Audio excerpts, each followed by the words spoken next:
Did you know, did you know, did you know, did you know, did you know, did you know that guys walk here? Did you know guys walk here? Peace. Good afternoon, everybody. My name is D Moss, and I'm on with my brother. Hey, everyone, I'm Hanif Nelson. All right. So today we short on staff, but we're going to have a conversation anyways. It's myself and Hanif. And as usual on Sundays, we talk about anything and everything related to, being Black in America, life in America. Sometimes we venture off, we talk about music, arts, but it's all relevant because it's a combination of who we are. So with that being said, Hanif, man, how are you been? First, let's start off with how you been. How's everything? I mean, I've been all right. Life is life. There's always some challenges, but, you got to keep moving forward. But I'm going to tell you what I want to start with, because it's something I've been wanting to ask you about. I wanted to ask you about how the buck breaking event went. Oh, man, the buck breaking event. It went really good. It was, that DVD, Tariq, that she did his thing. People may not agree with everything, but it doesn't matter, because when you're talking about history, you're talking about actual occurrences, things that actually took place. And the only thing we can actually debate on is the motivation behind some of the heinous incidences or occurrences that took place. But the dialogue was great. We had Bishop Talbot Swan. He came in and he led the Q&A, being that he's also in the docu-film. So, and as usual, man, Talbot Swan was just ridiculously dope. He was just dropping jewels left and right and had us all sitting there with our mouths open. So it's just so much that have happened historically, and it's just crazy. I look at a film like Buck Breaking. Matter of fact, just so people can get an idea of what we're talking about, I think I'm gonna keep talking if you can hear me. I'm gonna try and see if I can get the film up. I might have deleted it from my base, but let me see if I still have it. I'll play it, but I think I got rid of it because I showed it on the other night. But it's a really great film, and anybody, if you get an opportunity to pick that film up, I say do it. You can order offline. I have copies of the DVD. Nope, I don't have it anymore. I have copies of the DVD, and if anybody's looking for a copy, all they gotta do is just inbox me, and I think the DVD is like $20, and get your copy of the DVD, because it's definitely worth it, man. You got any questions for it? Yeah, because I haven't seen it yet. I've heard about it, so it was in, but I know what it's about. Right. I know the purpose behind it, and and I asked the question because I think, like, when we talk about the over-sexualization of Black people, I think a lot of people start with pop stars, movie stars, always, and they don't realize the extent. When I think about this movie and we talk about the over-sexualization of Black people, one thing I think about was one particular scene in Nate Parker's movie Birth of a Nation. Yep. Where the slave master of the plantation he was on was having dinner with a bunch of his people, and one of the men looked at with earnest desire one of the female slaves who was married to another person, right. And was like, don't matter, she gonna have to go up here and do whatever because that's what I want, and she was forced to do it, and I think people don't realize how far these roots go back. And they don't realize, like, some of the things that we look at today when we talk about cultural norms and things that people want us to accept. We don't realize how deep those roots go back and why there are certain cultures that don't want to hear it and don't want to accept, this, or that want to look at the over-sexualization of Black people as like a myth or something like that. So it's just one of those things where I'm very interested in seeing this for myself. And I'm very interested in more people, kind of getting into this, But here's the thing.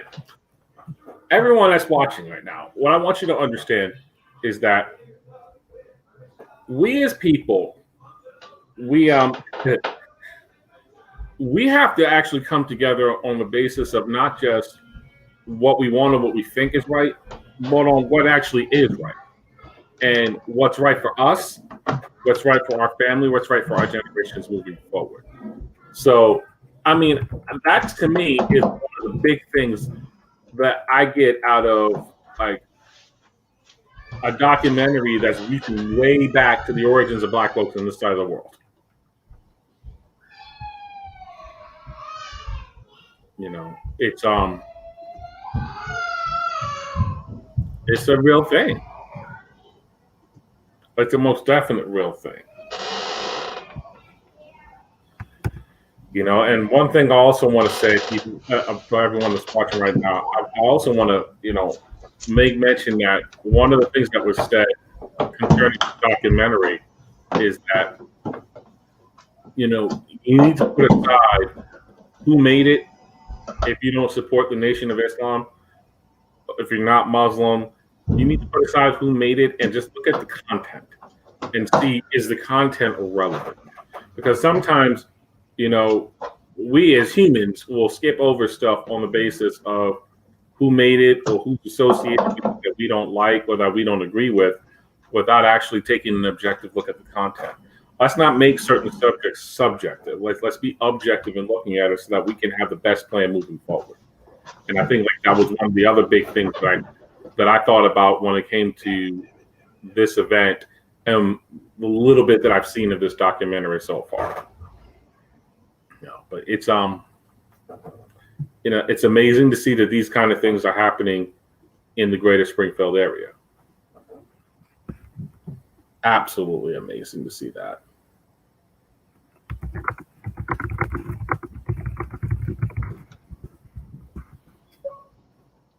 You know, and with the summertime coming up, everybody, you know, we've got a lot of things going on. The country's starting to, you know, fully reopen.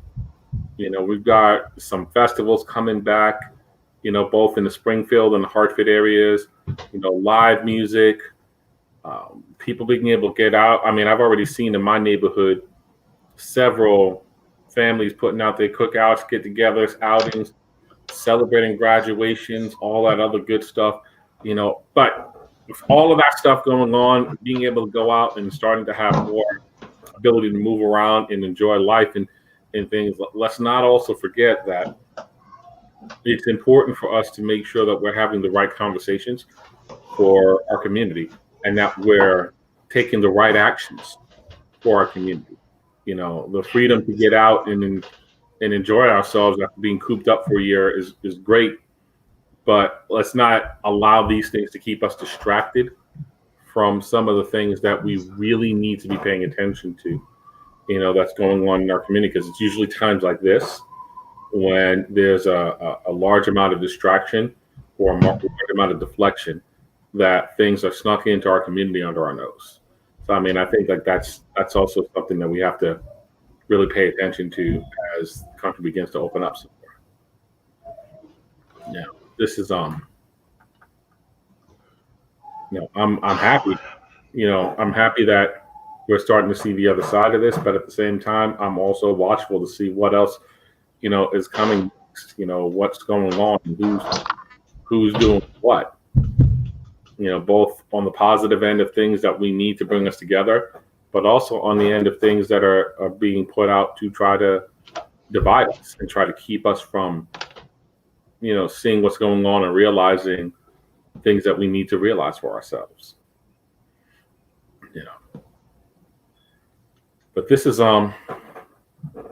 this is a great opportunity for us right now. There's so much information being put out there that we can take advantage of and we can learn more about, and that we can really put to work. And we have to think about, when we're taking some of this information that we're getting and learning about, we have to think about legacy building. We have to think about succession. Who's next? How do we set things up for this next generation? How do we set things up for 2-3 generations down the road? How do we take this information, you know, that we're learning about our past to make a better present and an even better future? How do we start doing things to level the playing field? All those kind of things are things that need to be discussed and have with like a generational mindset, which is once again why I cannot personally wait to finish watching the rest of this buck-breaking documentary, and why, for me personally, this show is important. Okay? this platform is important because we share information and we try to get people involved in hearing some things and seeing some things and experiencing some things, not just for us right now, but also for future generations. And I think one of the things that I think about when I read certain books or when I study history is how a lot of the foul stuff that has been done to our neighborhoods and our people have been done with generational thinking in mind. Absolutely. So, dealing with some technical difficulties. Can you hear me?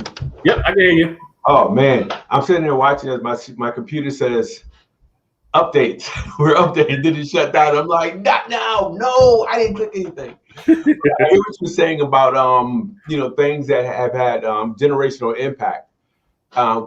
You want to bring me up to speed? I missed some of it. I couldn't watch it. I just back up to it. What I was saying, I was like, I was talking about how I look forward to finish watching this documentary because it's talking about things that, are in our past, but also like thinking about how the country's opening up. And, a lot of things are happening in the greater Hartford, greater Springfield areas. We're starting to see festivals come back, live music, all these things to gather together.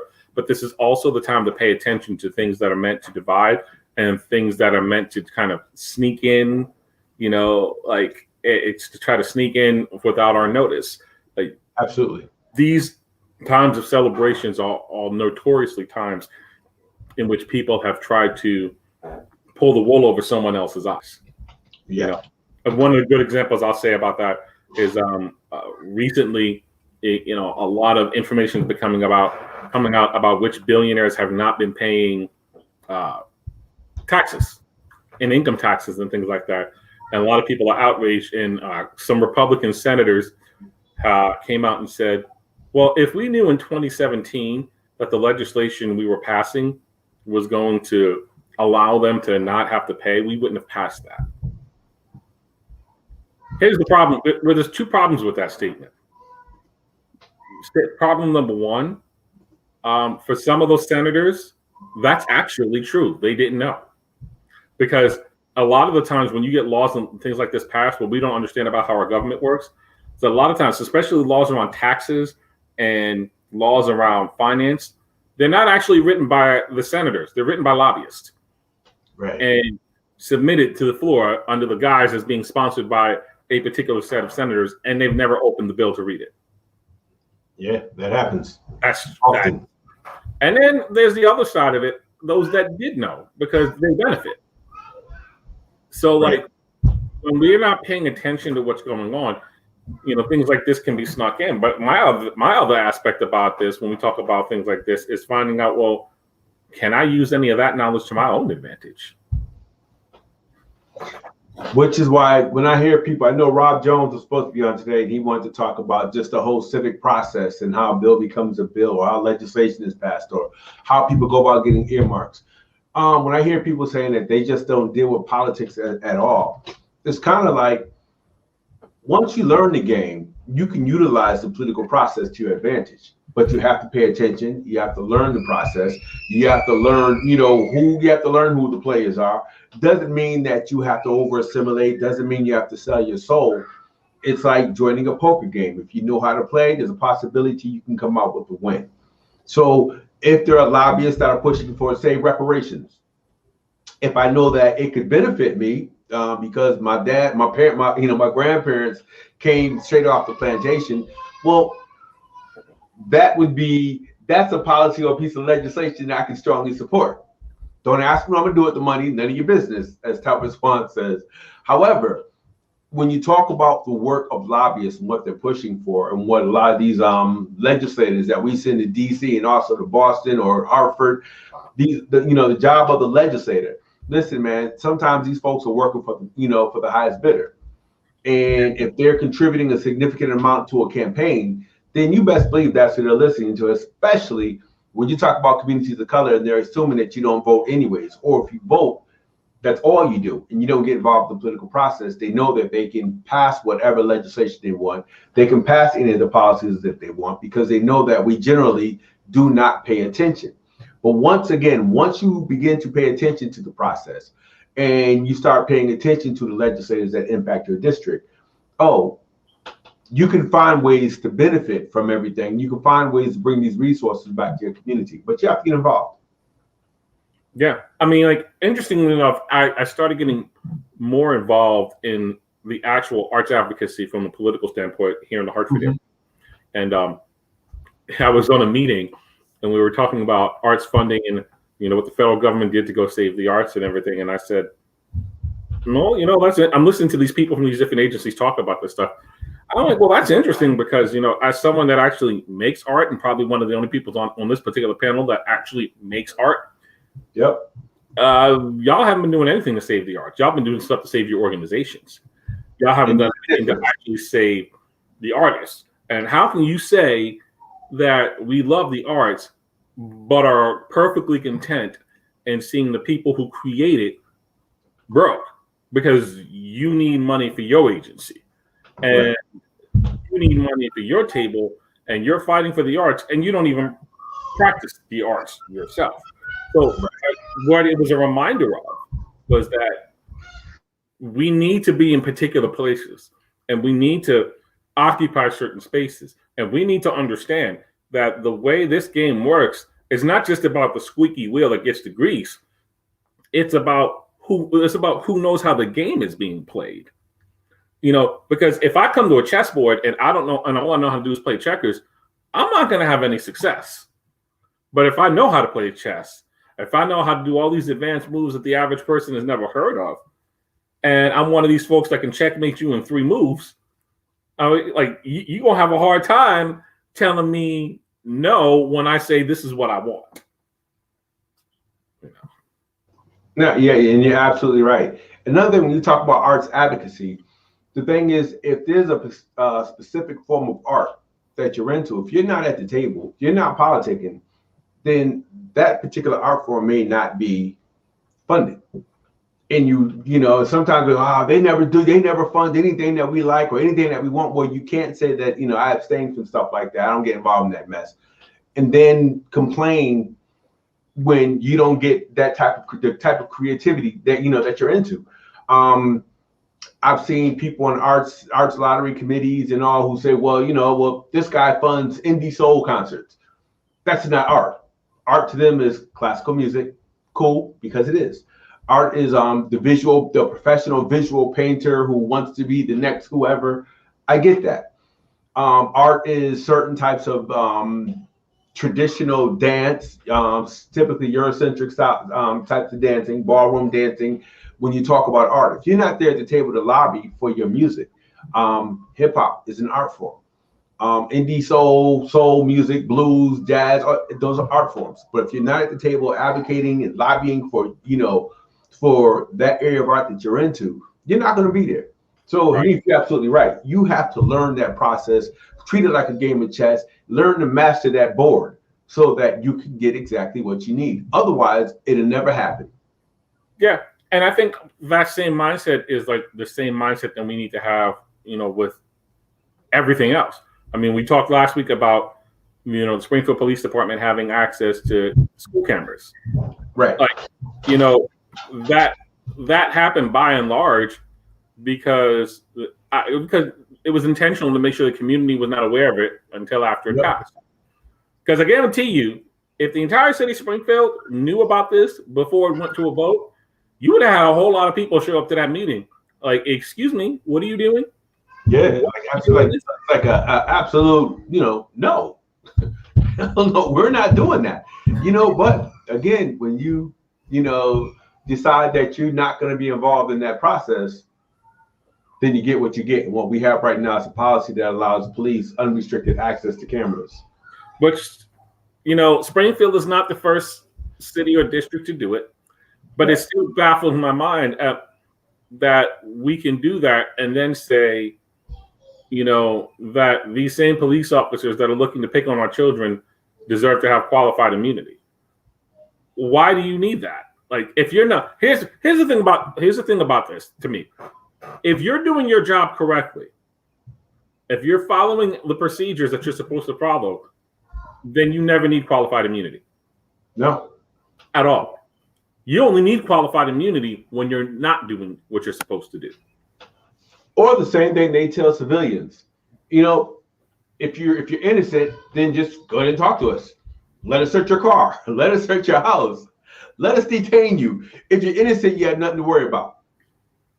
So if you're an officer and you dot your I's, cross your T's, and do everything that you're supposed to do, what's the problem? Exactly. What's the problem? You'll never have to worry about anything. Just do your job. I mean, think about this for a second. An officer in the pursuit of a suspect who's posing no danger to them shoots and kills a suspect and will claim qualified immunity.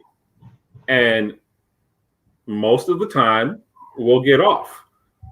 Someone breaks into your home, you're a legal gun owner, and you shoot to kill, you can still be arrested and charged.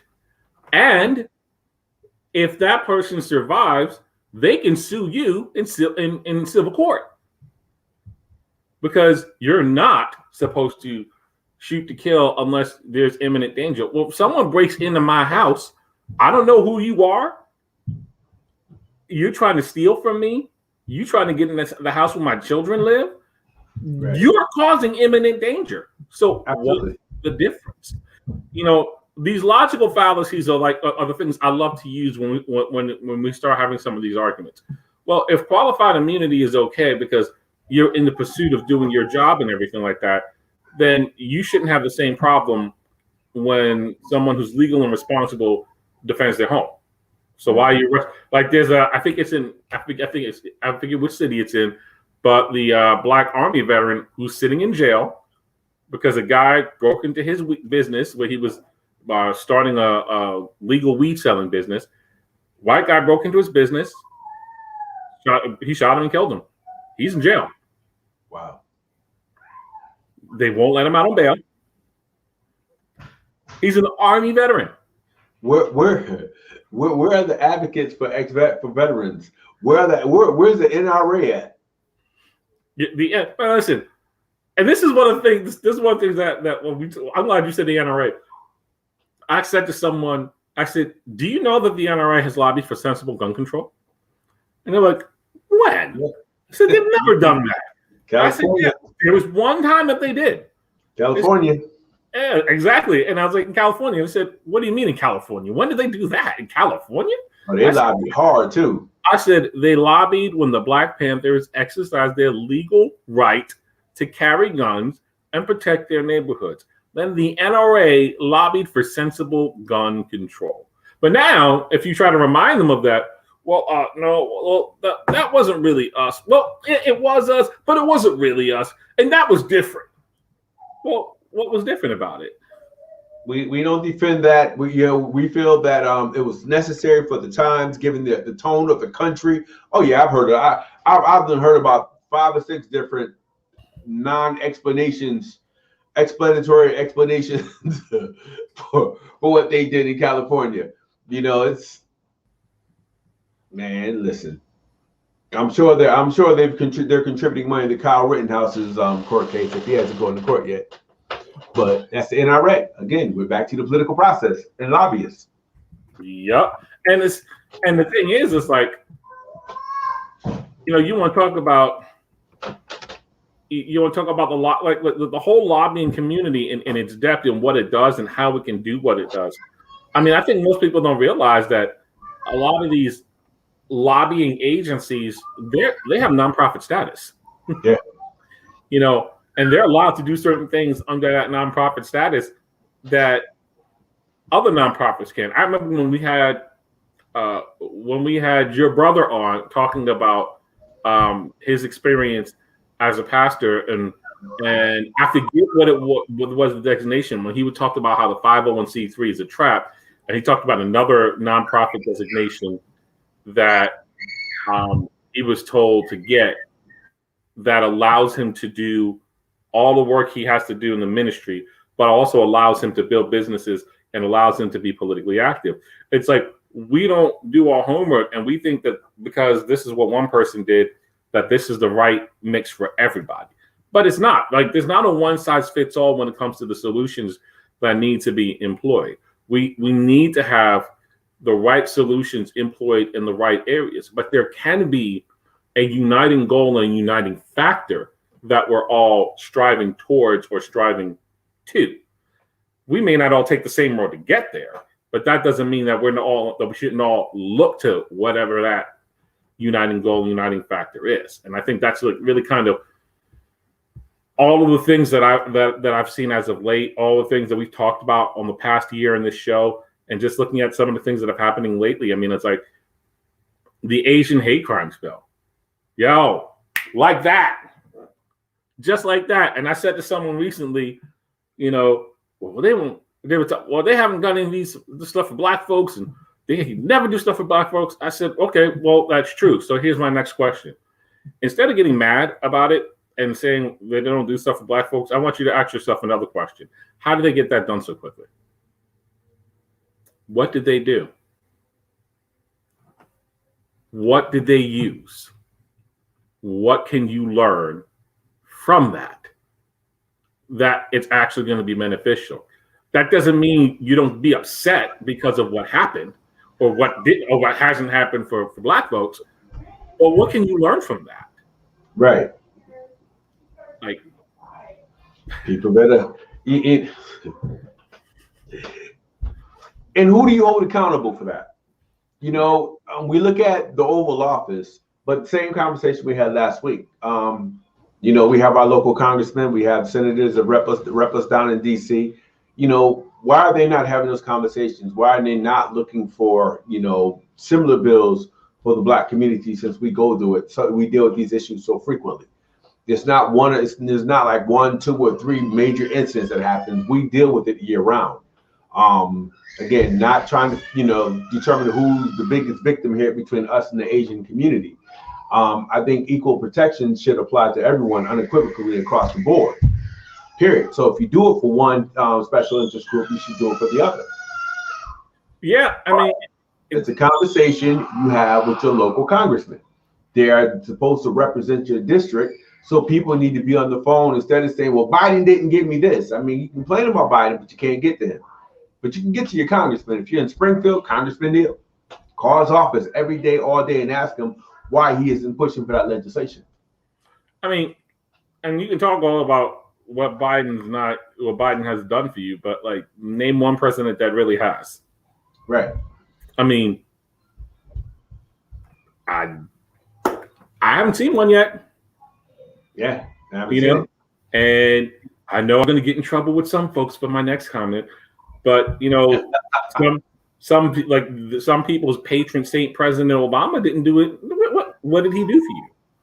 Like, what did he do for you? Do I have any animosity at the man? Nope. He came out strongly in support of Trayvon Martin's family. He said that young man could have been my son. Yeah. But in terms of like hard legislation, policies that was passed to prevent some of the things he gave us some feel good. But he gave us a whole lot of feel good rhetoric, but I tell you what he did do, and what he did campaign hard for. I'm listening. He campaigned hard and made sure that during his tenure that homosexual marriage was legal across the 50 states. Because he's working. I'm just bringing him his phone because this person keeps calling. You know. Right. So it's, you know, it's one of these things where, and I'm gonna tell you, even with that, like, this is another conversation that I've had recently that kind of ties into this. You know, I've said, you know, we have this big thing in this country right now where people say, if you don't agree with me, that you're intolerant, you're hateful, you're a bigot, and you need to be canceled. Because if you don't agree with what I say should be, that's a problem. And like, the very definition of intolerance is not tolerating someone's belief that is in opposition of your belief. Just because I'm tolerant doesn't mean, and we confuse tolerance and acceptance. I can tolerate something and not be accepting of it. I can sit there and say, like, I tolerate a lot of stuff that I don't necessarily accept. You know, you're muted. I can't hear you. I said, same here. And I think people do that on a daily basis. And we do confuse tolerance with acceptance on a regular basis. I can name a number of issues, but go ahead, proceed. You know, but here's the thing. It's like when we start talking about things that we're looking for in the community, and we start looking at other communities that have gotten served, you know, my first question is, number one, what are they doing that we're not? Number two, is there something that can be learned from it? And number three, you know, when you look at the ideological issues that are being, you know, that are being debated and that are being put out there, it's like, you know, these are the hot button issues that a lot of lobbying money and a lot of lobbying dollars are being put around. And so, you know, people are going to go with whatever they think is going to help them stay in power and stay in the office. I mean, Mitch McConnell said himself, even with Trump not being in office, he won't go against Trump for fear that he will not win re-election because Trump will mobilize people to unseat him. So the man has admitted that the former president, you know, committed crimes. Yep. He's admitted that his brand of politics is not good for the country. He's admitted that he's responsible for the insurrection, but said at the same time, I won't do anything about it because my job is more important than justice. Even though I'm a Republican and I keep saying I'm the party of law and order, but my job is more important than law and order. Or my ideology around European American patriotism is far more important than law and order. Or I'm a strong proponent of law and order when it benefits my particular ideology. I think that's what it is. It has nothing to do with Democrat or Republican. I think we have a number of Democrats who are, you know, red-blooded liberals. But I tell you, when it comes down, as Rob Jones typically says, when it comes down to sticking with the code and going along the lines of ideology over what's right and what's wrong, law and order, they're going with ideology. And a lot of times we'll dance around it, but most of them are going around ideology. Mitch McConnell is probably one of the biggest bigots in the country, but he's no bigger a bigot than some of the legislators that we have in our own respective districts. Right. He's just upfront with his. Agreed. And I think, like, even when we start talking about some of these various issues, what really trips some people up, oh my gosh, who's here showing up on Colored People Time with the white cap and post in the back. Hey, Charlie, I'm so sorry. I promised I'll do better. You know, I'm gonna have to get you because you see, you think that I was just silently absorbing all of your Cosby sweater comments and all your other comments, and I just said I'm gonna wait until I pick a day when I really get to know Rob Jones better, and I'm gonna just start singing. Damn, James Evans. You know, well, he knew I was gonna be late because I had to pick my son up for Six Flags. Yeah, I knew you were gonna be late. I know, didn't matter, but I just still want to take the open opportunity that was given to me, the way you showed up to just be able to. Hold on, let me underhand pitch it to you. You know, but this is a good timing though, because what we were just talking about, like, you know, political. We were talking about ideology and how a lot of the times people will say that they believe in law and order or they believe in certain things, but they'll always go back to their ideology, which is always the opposite of that. You know, and they'll always stick down to what it is that they really ideologically believe. And talking about someone like McConnell, who is a very open bigot, versus some of our local legislators who are not open bigots, but they're still bigots nonetheless. You know, so yeah, you know what's crazy about that too, Hanif, is that I think people get hung up on words a lot because, you know, Nancy Pelosi and the crew had the kente cloths kneeling. It's like, come on, you know, really? That's what we're doing, and it's just like, it's about the body of work. It's about the receipts, what you're doing. I was talking to somebody the other day about the article in the Metro Record about what the school committee did, and he was like, "Well, I don't really see color," and I said, "Yeah, well, that's convenient for you." And it's like, huh? Anytime someone says, "I don't see color," the next words that I automatically want to come out of my mouth is, "And you are a good liar." Yeah. Because for you to say you don't see color means you definitely see it. What you should be saying is that I don't want to talk about this color issue, or Right. I choose not to see what's happening to one color over another. But you gonna sit there and say you don't see color? Get out of here. And you know what's crazy about that is the guy. He was white. He's a nice guy. I know him. So it's just kind of like when somebody like him could say that and have it roll off the tongue just so easy, like Busta Rhymes, spitting the 42 verses or whatever. It's just like, what about the people? What about your neighbors? That when they really say that, they're full of it. But here's the thing: none of these folks were saying I don't see color until they heard someone else say it. Yeah. Or if it's something black, if people saying black too much. Well, before they were saying I don't see color, they were saying, yeah, but Hanif. I know I heard it growing up in Meriden. Hanif, but you're different. Oh. Yo, you think you heard that in Meriden? You never heard that in Nashua, New Hampshire? That goes back to the 60s, 70s, 80s, 90s. I mean, I'm not racist. Rob, you're different. Wait, I'll give you another version of that. Go for it. But you're not like the other blacks. Yeah. What am I like? You're articulate. You're really smart. You're really respectful.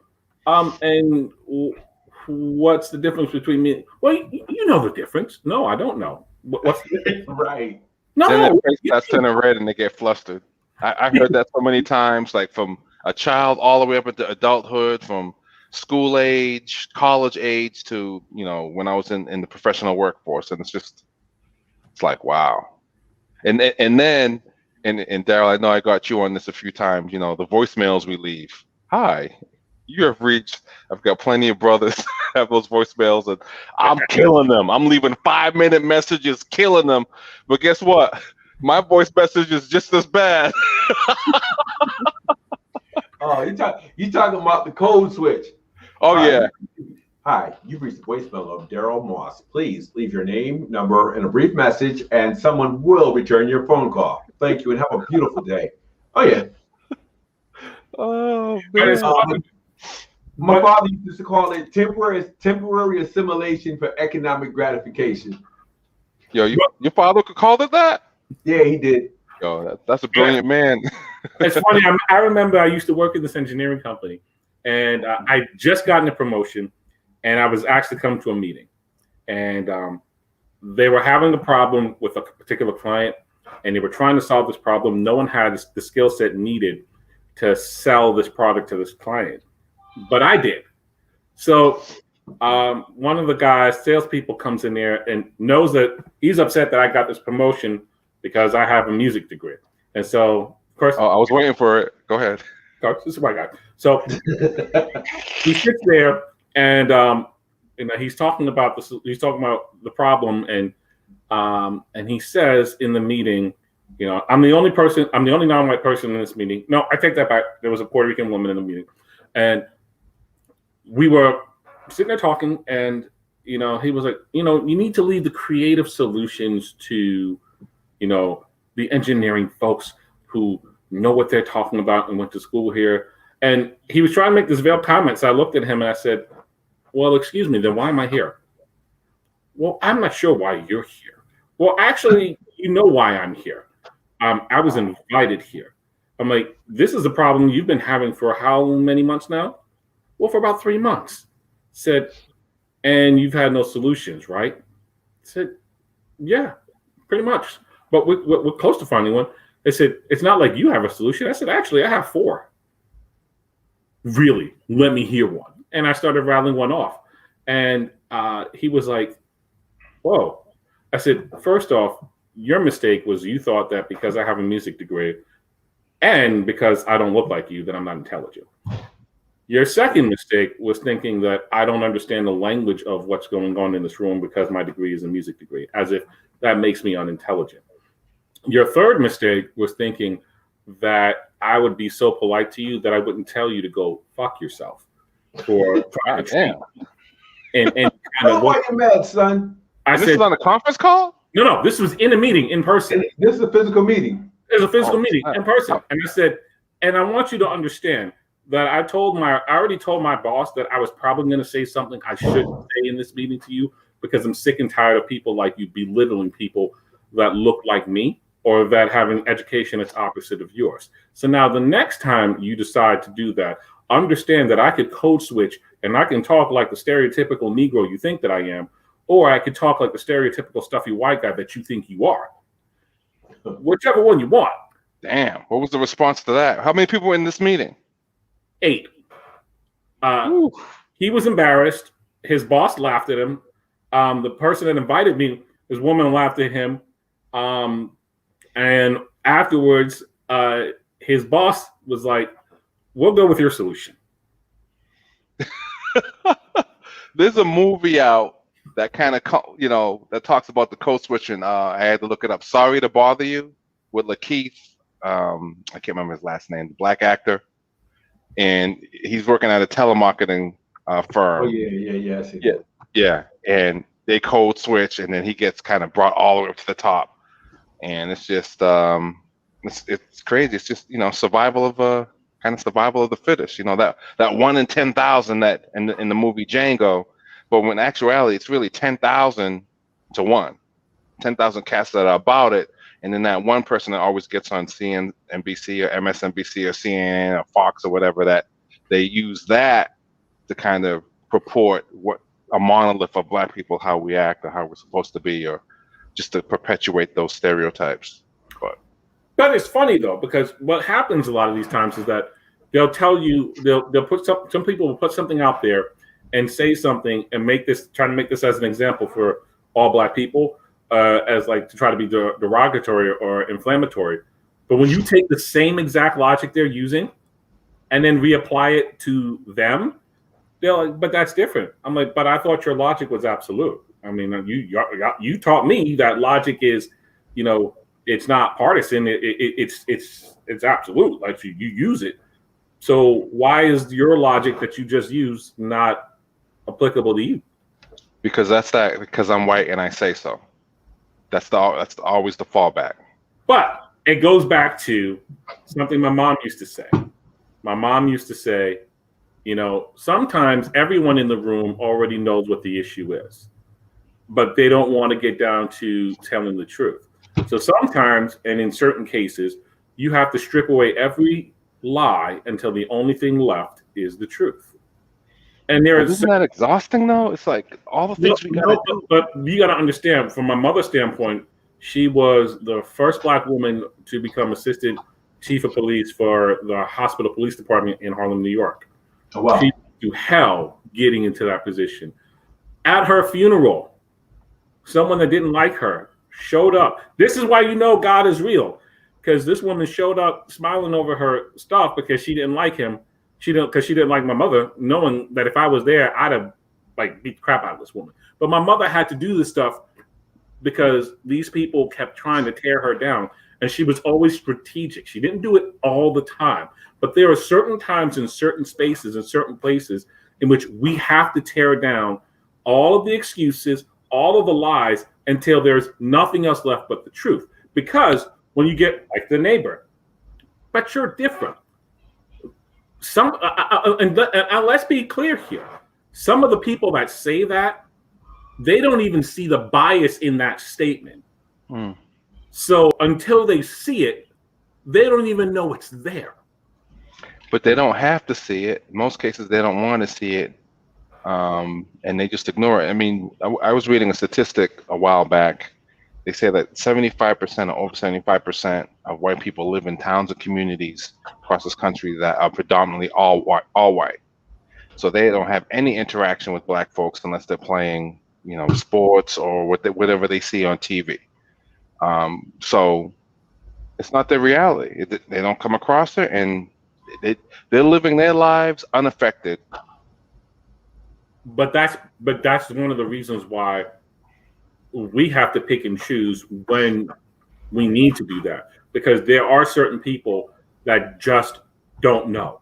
And once they do know, like this goes for anyone. You can't expect anyone to do better if they don't know better. Like, if you don't know that better is out there for you, Right. then how can I expect you to do better? If you don't know, but like the old adage of like you need to work Twice as hard.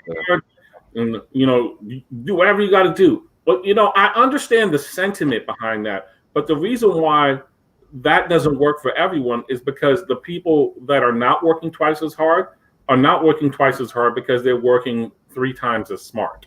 They're making different kind of moves because of the knowledge other people do not have. Let me ask you this question though. Or they're not working twice as hard and jumping twice as high because they simply do not have to. Yeah, we run around the track and we have hurdles everywhere. They're running around the track. There's no hurdles, no obstacles. We have the obstacle course, and they're just running around the track. So to even, I hear what you're saying. And when people say that, you're playing checkers and they're playing chess. No, they're playing social, social commerce. They're playing social capital. We're playing, please, mister, can I just get a job and show you how hard I can work? And I think we have to acknowledge that, because otherwise we're assuming that if we were just a little bit smarter, then we would get it.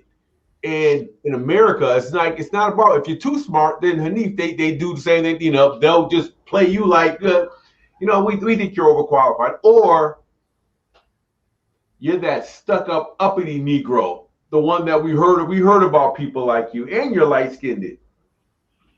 And you know what my response to that is? What's that? You ain't really light skinned? You know my response to that? Oh, I'm light skinned? Yeah, damn right I am, and I still look better than you. And I'm smarter than you. So what?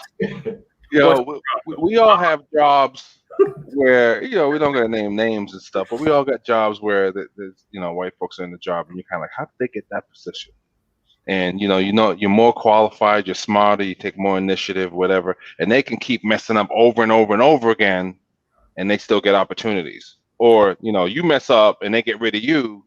The chances are, and if you're the only black person in that department, in that company or whatever, they're not going to hire another one just because if I messed up, it's like, oh, all black people are like him.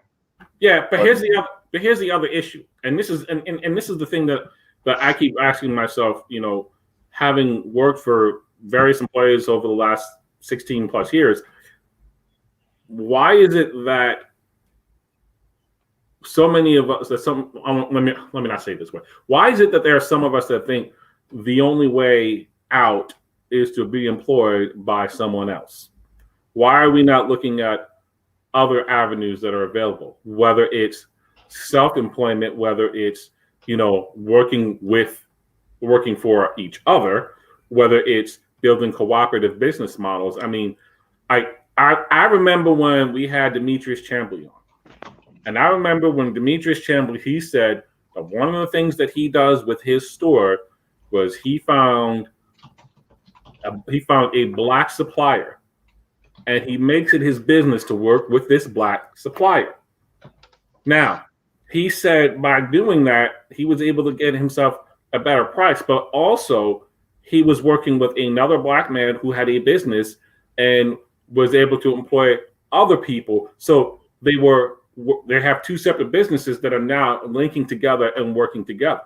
And the different things that he's done for patronizing, other black businesses and things like that. It's like there are other options, but if we don't understand or know what's there and are not and don't have access to the opportunity or don't have access to the knowledge of how to do so, then how do we do better? I agree that there are more obstacles in the way for us.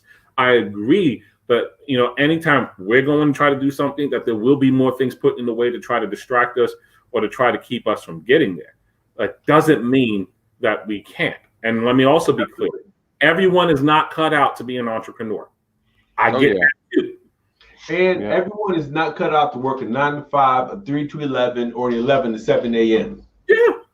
Yeah. So, and I often, and everything you said is completely accurate, Hanif. But I mean, I always hear, everybody's not cut out to be an entrepreneur. You're absolutely right. Everybody's not cut out to go to college everybody does. I mean, everyone isn't cut out to go to auto mechanic school and work under the hood of a car. But it seems like that conversation always comes up when it comes down to Black people. Nope, I feel that way about everybody. No. I'm not talking about you. This ain't personal. I know. I'm just saying, in the occurrences, but when I hear it, people go, there's always starting. But everybody ain't cut out to run their own business. Well, everybody ain't cut out to work at McDonald's either.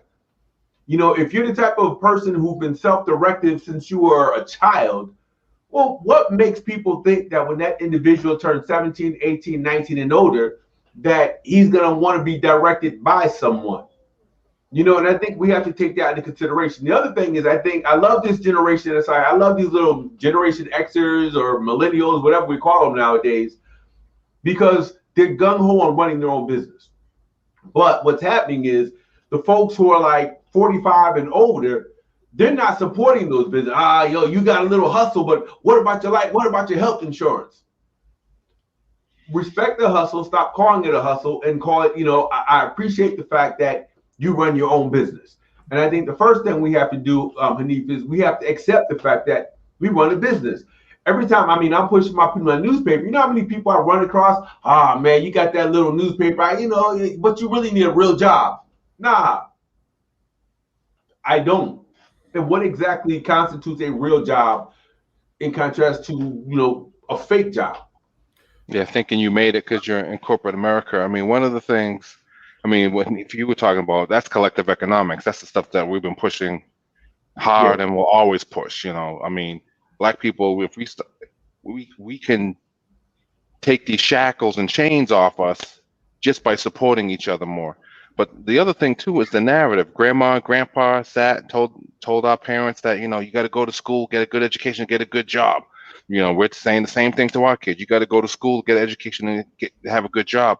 We're a bunch of W-2s, our community, and we need to be more W-9s, and we need to change that narrative around the table, because when people who are running businesses and operating businesses, they're not saying go to school to get a good education, to get a good job. They're saying go to school, get a good education so you can open your own business, or so you can take this business over and bring it to the next level. So, right. It's about changing the narrative around the dinner table. Change the language, change the narrative. So everything you say is correct, Hanif, and I love that you raised that. The other piece is, some of us have to look back and realize that our family's only 4 generations off a plantation. And we walked away from that plantation, on the plantation, look, you got to work hard, or master gonna whoop you, or master gonna do this, or master separate our families. You got to work hard for somebody. We came off that plantation, Reconstruction, we had that attitude.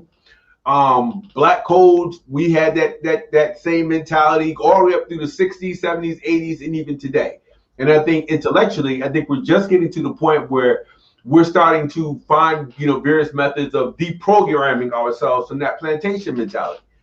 That requires real deprogramming. So you're right, And also the trauma of that, Daryl, what you're saying, when they were hanging us and attacking us the way they weren't just getting, bebop, he-bop off the street. They were going after, Black business owners. And those Black business owners have families. So they're like, if I start a business, is what happened to my dad or my mom going to happen to me? So you got the trauma of all that as well. And if you look at the birth of the unions, people very rarely look at the birth of unions. Coming off plantations, them brothers and sisters were talented. So a lot of these white boys could not compete with them blacksmiths, carpenters. We had cats creating refrigerators when refrigerators didn't exist. They were doing some incredible things. They couldn't compete with them, so they created unions. You can't get a job unless you're in a union, but you can't get in a union because you're the wrong color. Yeah. So, there's just so many variables that we often overlook when we're referring to why we do some of the things that we do, which is why I love that the doctor, getting back to how we started, Hanif, when we talked about the film Buck Breaking. There are things that happen on the jobs today where they do anything to break your spirit. We have Negroes in our own community that would do anything to break your spirit. And, we really got to fight that. So, Hanif, I couldn't agree with you more. We have to change our mentality. We have to revisit how we see the world. Our worldview has to change. in order for our community, our families, and our communities to change. I mean, There's no options. I'm a college educator, all right, and I tell, and What? all He's right, an academic. Oh, okay. I forgot because it's the first time I heard that. But my bad. Go ahead. Go ahead. I mean, of course, you too busy. You too busy on the Enterprise fighting the board. So I mean, You know what's coming.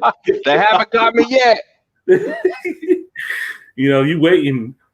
Rob is, I'm Rob. waiting to get assimilated. Now I'm waiting for Rob to come on the show one day with a straight face. Resistance is futile. But I digress. Like, my thing is, look, I personally think that one of the reasons why we get this conversation of you got to go get a good education and get a good job is because one, we don't even really understand the proper definition of an education. We tie education to a piece of paper, and like take the term doctor for example. Most people don't realize we talk about a doctor. We think about someone you go see, to get your annual checkup, your medical doctor. But the origin of that term was to address someone who was an expert in something. It wasn't really applied to medical folks to begin with, to be clear.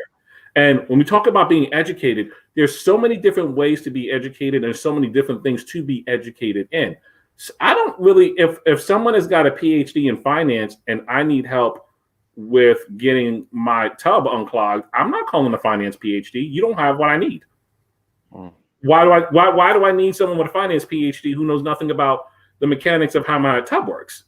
If I need to get a house built, I'm not calling someone, who's got a master's degree in education and knows nothing about carpentry. I want to talk to a carpenter, and with all the things that are available to us today, the act of being educated is very, very different than it was just 10 years ago, 15 years ago, 20 years ago. So like we have to be clear on what being educated means. And then we also have to look at, like, take this for example. So recently, one of the trends in the nursing field has been, that nurses who 30, 40 years ago, you had a lot of Black women that were getting into nursing that would go get their certificate, go through community college, go through nursing school. And now they're telling some of these same women, you have to, in order to be recertified as a nurse, you have to go back to school and get a bachelor's degree. Okay, well, why are we telling them to do that? And what's the origin of that? Well, the origin of that is a law that was passed not that long ago. And the persons who wrote that law about nurses having to have bachelor's degree is the banking industry. Why did the banking industry do that? Because they know if you have to now go back to school and you can't, and which means you got to take time off of work, how are you going to afford to go back to school? Oh, you need a loan. Always follow the money. Always follow the money. And so, like, the act of what we think of what education is very different than like what we actually see. A lot of what we see today isn't really about education. It's more about indoctrination than it is about education. So, like, get a good education. Okay, I could get a good education if I go to the right school with the right teachers, but I could also get a good education if I read the right books and have the right conversations. But you also have to include there the miseducation that a lot of us get.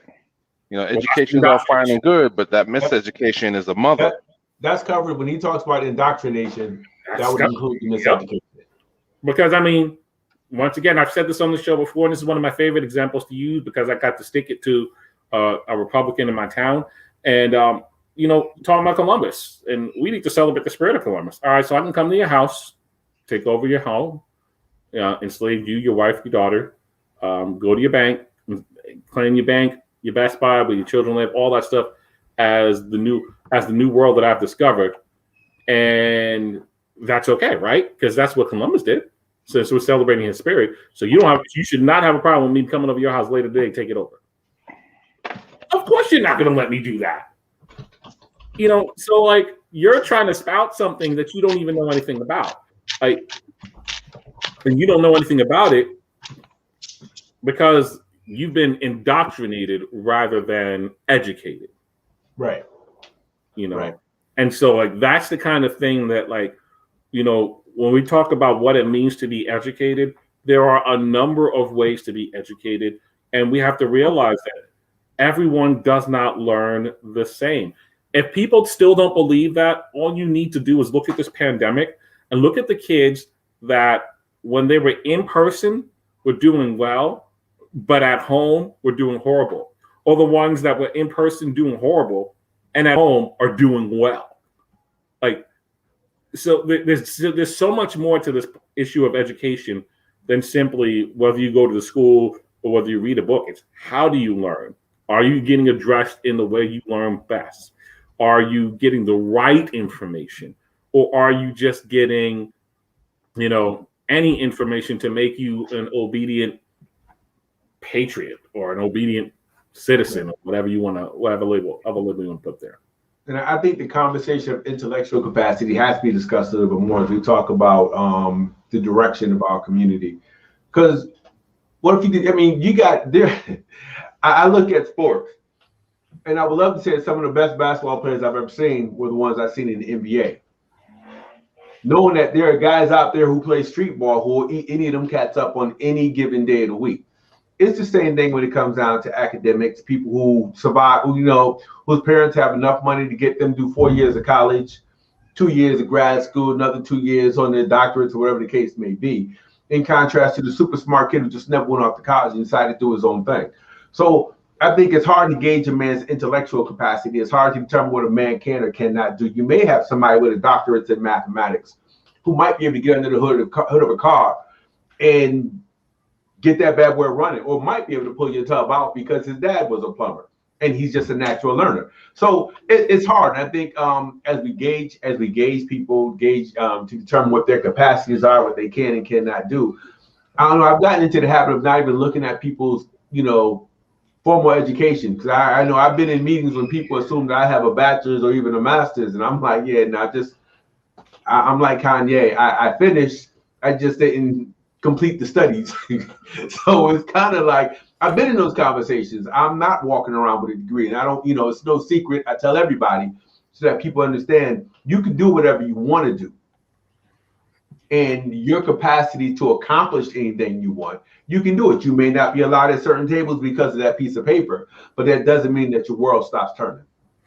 But even in certain sectors, you're starting to see some of that change, because if you look at the largest tech companies in the United States, you look at the Googles, the Facebooks, all that, they've all dropped the degree requirements from every one of their jobs. Now it's, do you have the skill set to do what's needed? Oh, that certificate. Oh, you do? It's like certificates. No, they don't. None of that. Can you do the work? It's can you do the work? Can you do the work? That's all it is now. Can you do the work? If you can do the work, you can be hired here. Period.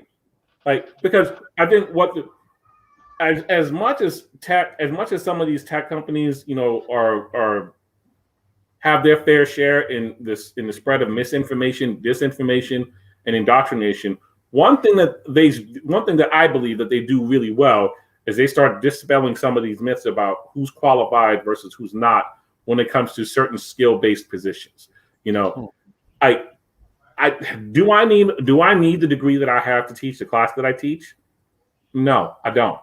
But it helps me get in the door because that's what the institutions that I teach at require. Does that mean that someone else who doesn't? Exactly. That's true. Does that mean that someone else who doesn't have the degree doesn't have the same knowledge or more knowledge than I do in a particular subject? There's a lot of people I know without degrees in music that know like a million times more about this than I ever will. And it's interesting because you teach, you're academic, math is your thing, jazz is your thing. And it's crazy because I'm sure you guys are studying jazz musicians back in the day, some of the original innovators who had no high school diploma, no college degree, never stepped a foot on a college campus unless they were performing. But they created masterpieces that will be classics for decades to come. It's just their names. I mean, you got to remember, and this is the thing about specifically when we're talking about jazz. That cracks me up is I feel like academia has done jazz a great disservice in many ways. I also feel like it's done jazz a great service in many other ways. It's done jazz a great service because when we say academia, I don't just mean at the college level. I mean all the way down to kindergarten. And the way it's done a great service is that it's exposed more people around the country to this art form that would not normally get it. And it turned away more people to that art form than it shouldn't. Right. And the ways it's done a disservice is in the beginning of jazz and academia. Now, this I'm going to specify for college level. In the beginning of jazz and academia, you had no choice but to employ the people that were creating and innovating this music, because there were no PhD programs, or in music they call them DMA programs. There were no DMA programs. There were no master's degrees. Heck, you didn't even have the first jazz bachelor's degree until I think 1974. So there were no degrees for anyone to become a jazz musician with. So you had to have these people in here. But as you started getting more and more college graduates, and then schools started offering master's degrees and then doctorate degrees, academics start kicking a lot of these folks out. And then they only hire people that have come through their system. But then when you do that and you don't have that master apprenticeship relationship with someone, or you don't have that mentoring that comes from being in an older musician's band or studying with an older musician outside of the classroom, then you start losing the essence of what this is. The definition of my definition of jazz, I can't say this anyone else's, is jazz is a combination of culture and traditions whose byproduct is music. Right. The word jazz, we can go over all its negative connotations, who named it, whatever. But for the sake of this conversation, this music is a byproduct of culture and tradition. It is not music. And I also wanted to say real quick, sorry, Rob, another field that you can go into and you can make good money and you can change the world. You can go into the political, you can get involved in politics. You can run for any office in the country. None of it requires a college degree. It just requires that you get out there, do your field work, know enough about, your platform, push it, promote yourself, and get out there. It does not, you can become a school committee member, city council, you can become your local dog catcher, district attorney. It doesn't matter. If you can get the votes, you can get in there. It does not require a college education.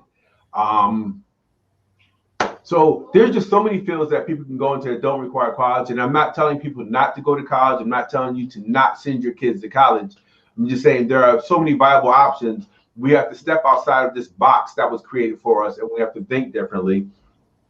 And we have to respond to some of the obstacles that we deal with differently. Yeah. That's all I'm saying. Agreed. So Rob, I cut you off. You were about to say something. Sorry about that. Yeah, no problem.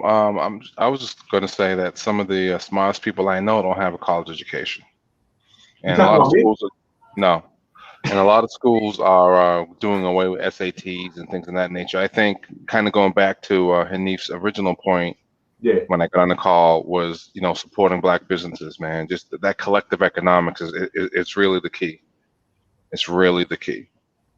Absolutely, I agree 100%. We are at the 1 hour. We're at 1 hour and 8 minutes, and the gentlemen can keep going on, or we don't want to overextend our welcomes as we enter to people's homes and cell phones and all that wonderful stuff. And I also want to play a quick trailer since we started out with buck breaking. I just got to play the trailer, and I'm just saying, people, you get a chance, watch this film, check it out. When we talk about buck breaking, we have to understand that buck breaking is a show of power, it's a show of dominance. So we can't talk about buck breaking without talking about power. When we look at the domination of Black people by the dominant society, what we are in essence seeing is that this society wants to ensure that we are not able to actually mete out that thing that makes humans exist, and that is creating families and procreating. See, psychologically, when we're talking about the sexualizing of our people, primarily from the dominant society or the system of white supremacy, it had to be established in a very impinging way from the mental state. This whole notion that masculinity is somehow toxic and detrimental to society is nothing but an attempt to emasculate Black malehood. It's clearly an agenda. If you have two eyes in your head and you're able to see, you can see that it's an agenda, and it's an agenda to decrease our population. It's always been about destroying the black family. The family's the foundation of a people. The heterosexual black male is last on the pecking order here in America. If you're just a heterosexual black man, how are you gonna beat the case? Because when you show up to court, when you show up to the job interview, when you show up to wherever, you coming in here as a heterosexual black man, you have no power. When Mark Twain confessed that we white people ground the manhood out of the Negro. Why ground the manhood out of the Negro? Because it's black masculinity that most exposes the fraud of white masculinity. We, as the progenitors of culture, the ones who are the fathers and mothers of civilizations, who taught all people, who people look to for social cues, whether they want to realize it or not, I think they feel if they can get us to adapt to it, they can get everybody to adapt to it. If anybody should have a problem with European males, it should be the European female. Because everything the European male has ever learned to do to us, he first practiced on his own woman. We need resources in education, we need resources in labor, we need resources in politics, we need resources in medical, we need resources in so many things, but they ignore that and they put millions and even billions of dollars to tell us that you need to really embrace your LBGT side. So these people have an agenda, and it's up to us to understand what the agenda is.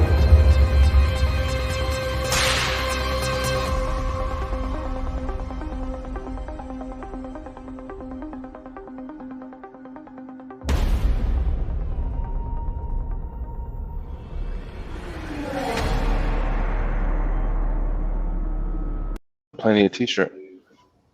Hey, we've been getting a lot of feedback on the Buck Breaking show, and a lot of people are requesting that we do another showing of Buck Breaking. So we're probably going to get that in the works again.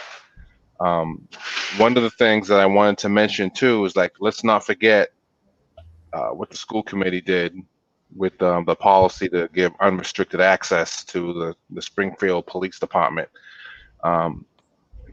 Video surveillance. One of the things that baffles me and troubles me is, like, you know, there was no incident, there was no riots, nothing in school, no impotence for creating such a policy, because the kids weren't in school, for crying out loud, for over a year and a half. So it's crazy. But also, I think it's important to note that Maria Perez, who introduced this policy to the school committee to vote on, she's going to be running for city council.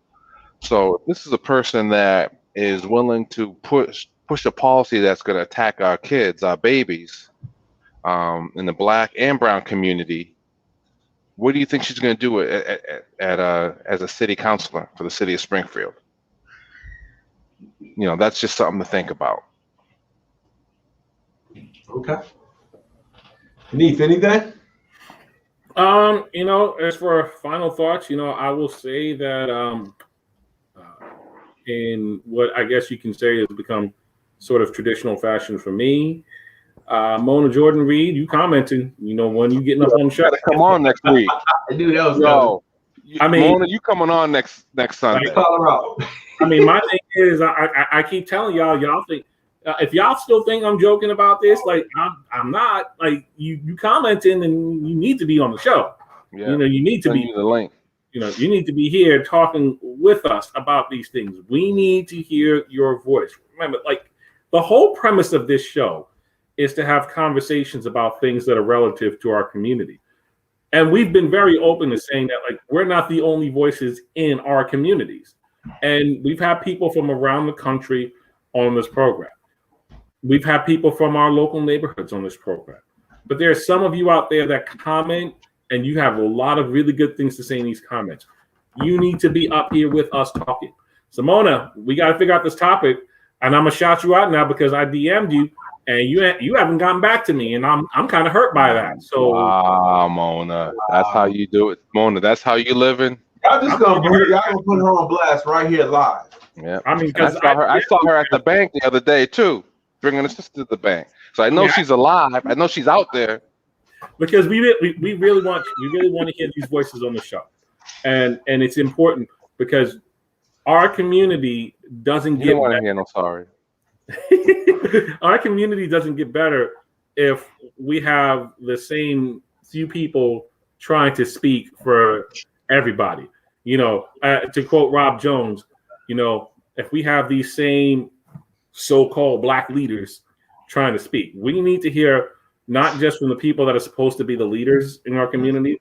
We actually need to hear from the community, because some of these people that call themselves leaders aren't actually representing what's best for our community. They got no receipts and they haven't put the work in.